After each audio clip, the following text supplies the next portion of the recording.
Hello, Phil here from Wings of Pegasus and welcome to another analysis video.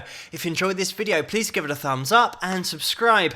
On the agenda tonight, we're going back to 2008. We're going to be taking a look at Robert Plant and Alison Krauss, and they're going to be performing Please Read the Letter. And this is one of those videos where I'm just tying up some loose ends from the end of 2019 because I did a video on Alison but didn't have time to get into her background, so we will cover that in this video, as well as breaking down this performance. So let's get them up on screen and see how they get on.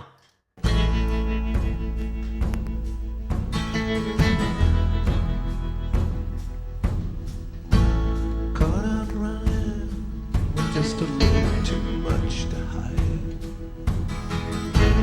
Maybe, baby, everything's gonna turn out fine. Please read the letter I nailed it to your door. It's crazy how it all turned out. We needed so much more.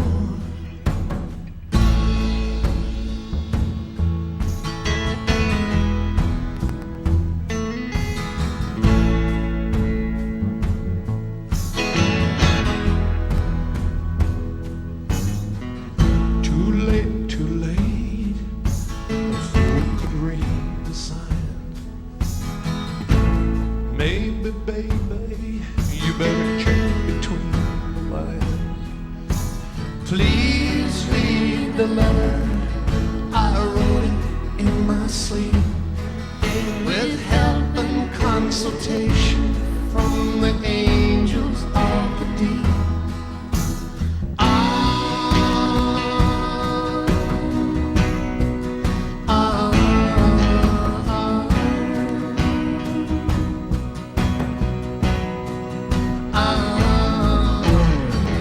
Please read the letter that I wrote. Please read the letter that I wrote. Once I stood beside a well of many words. My house is full of rings, and charms, and pretty birds. Please understand me, my walls came falling down. There's nothing here that's left for you, so straight with lost and found.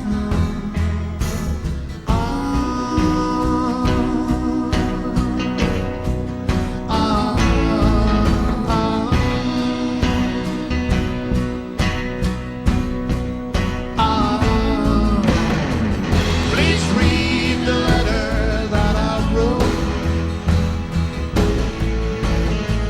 Please read the letter that I wrote.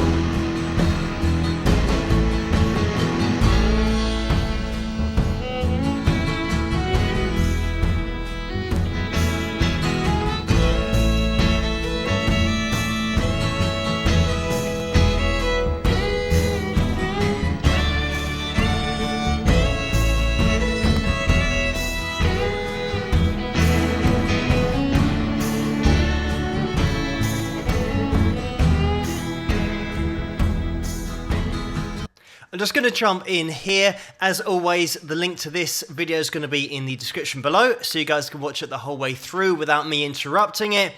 But getting into this performance and the arrangement and the overall performance in terms of taking the original song that is so different in terms of tempo, which has been taken out for this version of the song, and it was originally released in 1998, and there was just that driving drum beat that went throughout it.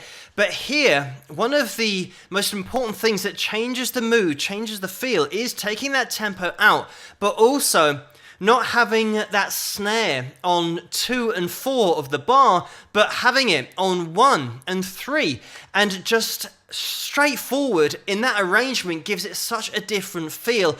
Obviously, taking that tempo out of the song means that you get more time to think and more time to digest the message of the song. The other thing that keeps you engaged is the subtlety of dynamic changes that we have throughout the performance, and on the guitars we have that tremolo on there, giving you that pulsing sound in terms of that increase and decrease in volume.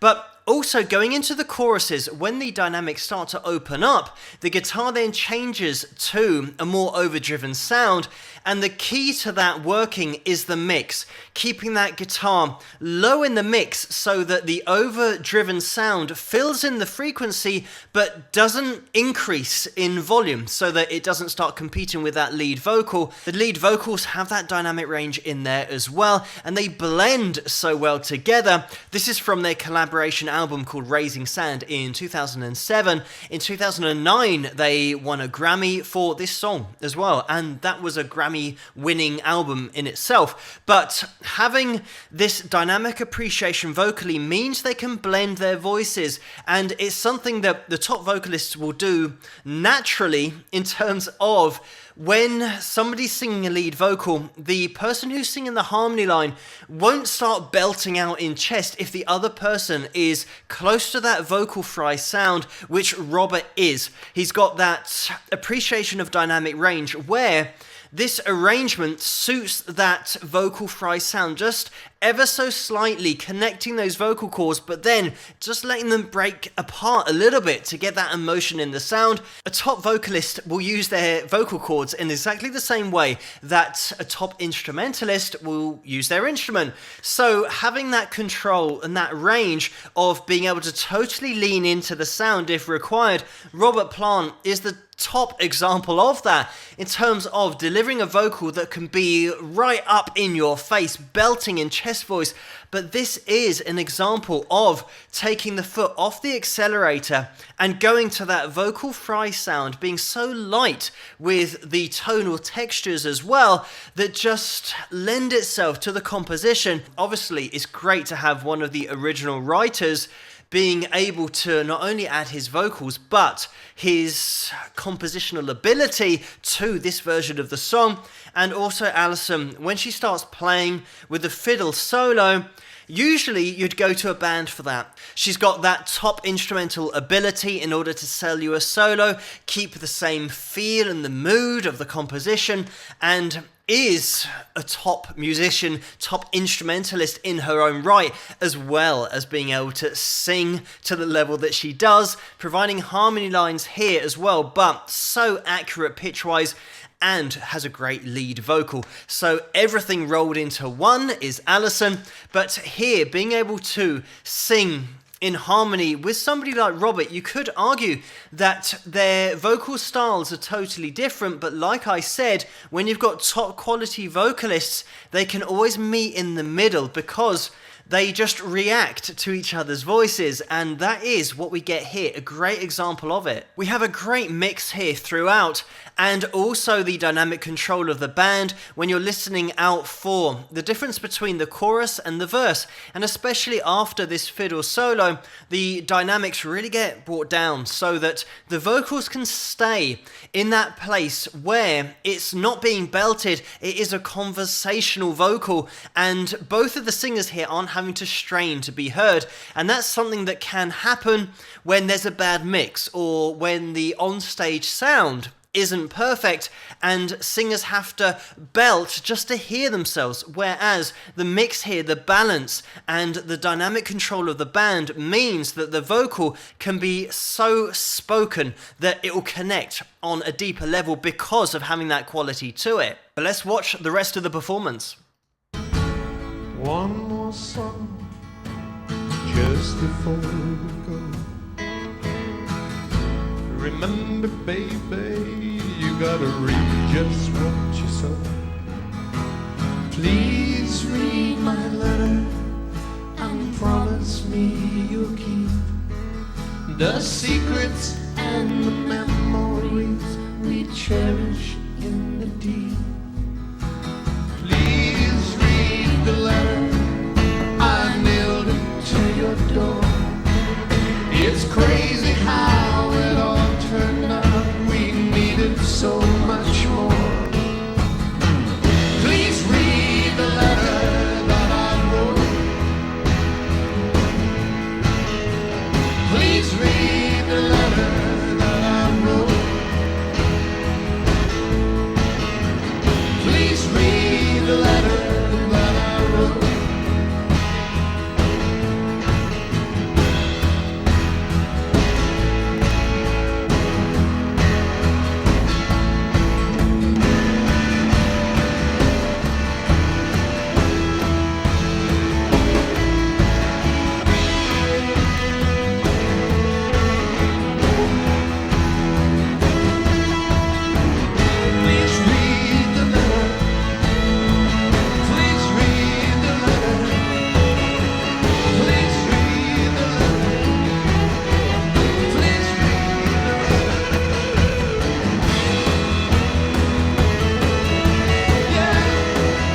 And there we have it. And that classic ending of bringing everything up, but then gradually bringing it back down again to leave you in that place of contemplation and not necessarily really overexcited and going crazy, but that's the whole point. That's exactly where they want to leave you, and a standing ovation, of course. The other thing that we had there by the end of that last chorus was being all in dynamically and the snare coming in on 2 and 4, like the original version of the composition back in 1998. But it was just at the end to take it to somewhere different, and then, like I said, we'd bring the dynamic back down for the finish. So it's just a nod towards that original, but this version of the song is totally different, and that's why it works so well, because it's another interpretation of that original song by the original writer working with somebody else with all of those extra influences that Alison brings to the table. Just to get into Alison's background, in the other video that I did, I mentioned that she started playing age 5, and that was violin, and she played classical to begin with, but then moved over pretty soon to bluegrass. And age 8, she was entering competitions. Age 10, she had her first band, and at age 13, she won a festival fiddle competition, and that was the same time that she met Dan Tominski, and he would be part of Union Station then in the future, and she met all of the guys from Union Station at these kind of festivals, the get-togethers where they'd play bluegrass and she would be playing the fiddle. Just to mention as well that at this time she was playing with Silver Rail, and that was what Union Station were called before they changed their name. They found out that there was another band called Silver Rail, so that's why that happened. But then she made her recording debut in 1985, and that was also on an album featuring her brother Victor, and that was called Different Strokes. And then moving forward to 1987 is when she signed to Rounder Records, and for that album she had the backing of Union Station, and that album was called Too Late to Cry. In 1989 they released Two Highways, and the way that it worked with the record label is that the contract was for a solo album from Alison and then a band album, and they would alternate between those two. So in 1990 is when she then released I've Got That Old Feeling, and that got to number 75 in the country charts, and it was a really successful album, and in fact won her a Grammy in 1991. And to put this in perspective, she was only 20 years of age at this time, which made Alison the youngest ever winner of a Grammy. In 1992, they released Every Time You Say Goodbye, and that was a band album and was another Grammy winner. At age 21, Alison joined the Grand Ole Opry, and in 1995 is when she released Now That I've Found You. That album was a mixture of covers and older releases. On that album was her version of When You Say Nothing at All, and that got to number 3 in the country charts. The album as a whole went double platinum and got into the top 15 of the all genre charts. She was also nominated for 4 country music awards and went home with them all. In 1997, they released So Long, So Wrong, and that was another Grammy-winning album. In 1999, they released Forget About It, and this got into the top 5 of the country charts, and it went gold.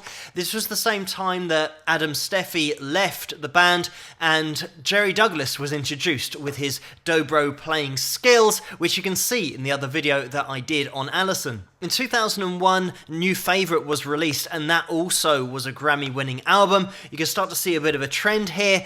A single from that album called The Lucky One also won a Grammy. In 2002, the album called Live, which was a live double album, that went double platinum. And in 2004 is when they released Lonely Runs Both Ways. The year earlier, she did a duet with Brad Paisley, and that was on his album called Mud on the Tires, and the song was called Whiskey Lullaby, and the album did really well. It got into the top 50 of the mainstream charts and into the top 5 of the country charts, and they also won a Country Music Award for that song. In 2007 is where we have this album, which was called Raising Sand, as I mentioned earlier, but it was a huge album. album, it was nominated for 5 Grammys, and it won all 5 Grammys in 2009. In 2011, they released Paper Airplane, and in 2014, she went on tour with Willie Nelson, and in 2017 is when she released Windy City, and this was her first solo release in 17 years, and that was a collection of country and bluegrass classics. She's also contributed to many movie soundtracks, and one of those was Oh Brother, Where Art Thou, which went on to sell over 7 million copies, and that soundtrack won a Grammy in 2002. She's done many collaborations, and also, let me just throw in there, that she performed on the 2004 album called Moody Bluegrass, a Nashville tribute to the Moody Blues, and the Moody Blues you can find on the channel here somewhere if you want to check them out, but of course, that's self-explanatory as to what that album was. Also, let me just throw in there that Alison is the most awarded female in the Grammys in terms of having 27 to her name. One of those artists that certainly did start early on, especially playing at the age of 5, but then in her teenage years having such an impact on the country charts. But thank you guys so much for suggesting this video for me to take a look at, and keep those suggestions coming in the comments below. Let me know what you guys think, and if you enjoyed this video, please give it a thumbs up and subscribe, and I'll see you guys at the next one. Rock!